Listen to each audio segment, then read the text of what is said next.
All right, Sunday Night Football, we got the Chargers going to the 49ers. 49ers off a bye week.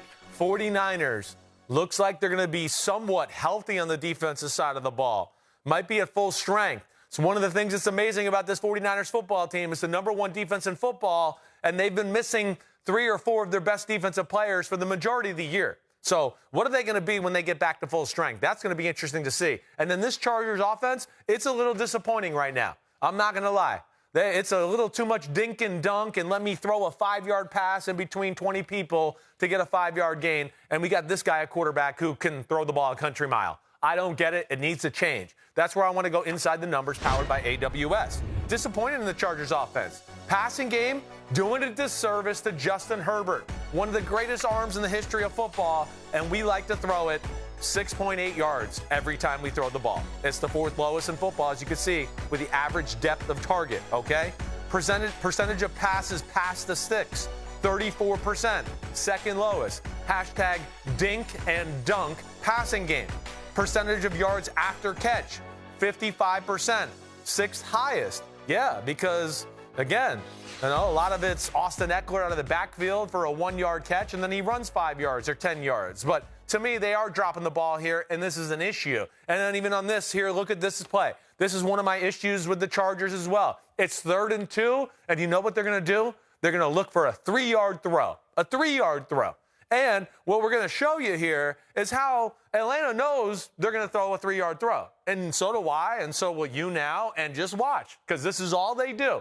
He'll throw it 50 times a game for 230 yards. I'm annoyed by it, as you can tell. This route right here, what we're going to see, it's 3rd and 2, and if you watch the Chargers, again, it's going to be dink and dunk. We're going to have somebody right over the ball here, whoop-de-doo. We're going to have Austin Eckler going right this way, whoop-de-doo, and then a slant, and a whoop-de-doo freaking slant to go with it. That's right, everybody. We're going to run on 3rd and 2, 5 routes that are 3 yards deep, all right? And within this, Atlanta, again, they have coaches that watch football just like I do and go, they're going to throw it 3 yards. So what do? They rush 3 and they drop 8, all right? And you're going to see number 9's going to drop out here. They're going to get another guy over here dropping out. And then you get man-to-man, man-to-man, man-to-man, right? He's running with Austin Eckler over here to play him man-to-man. But the big thing is the 3-man rush with the people dropping out underneath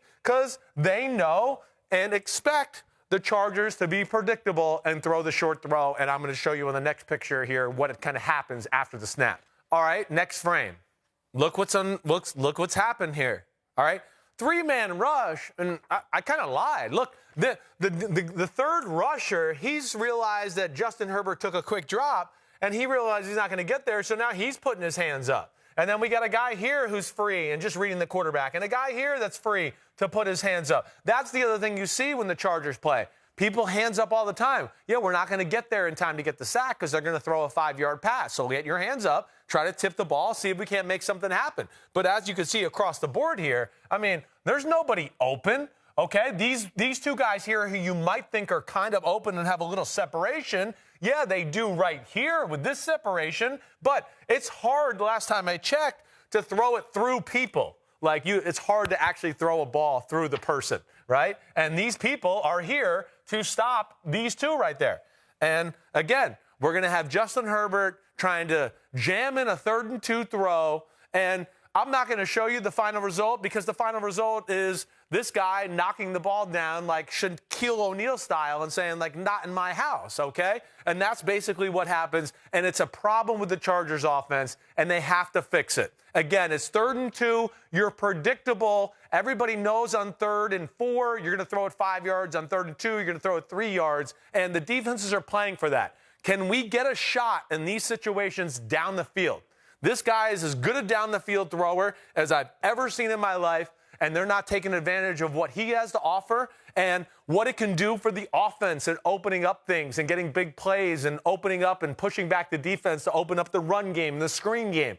That's why I say they're doing a disservice to this guy right here. This has got to change, because if you think this is going to work against the 49ers defense, which is totally healthy, you're crazy. There's no way it'll work. They better have a different approach or they're going to get killed in this Sunday Night Football game. I don't think that'll happen. I think they're going to have something. All right, so we'll see where it goes. But 49ers hosting the Chargers, Sunday Night Football. I'll be in the studio. Make sure you're there. It's Herbert versus that 49ers defense. I'll be watching for this specific thing we're talking about. See ya. Thanks for watching, homies. Hit subscribe to see all my unbuttoned videos. You get to see me, Ahmed Fareed, all the big player breakdowns, game breakdowns, player interviews, and my film analysis. So please subscribe. Chris Simms Unbuttoned. Peace out.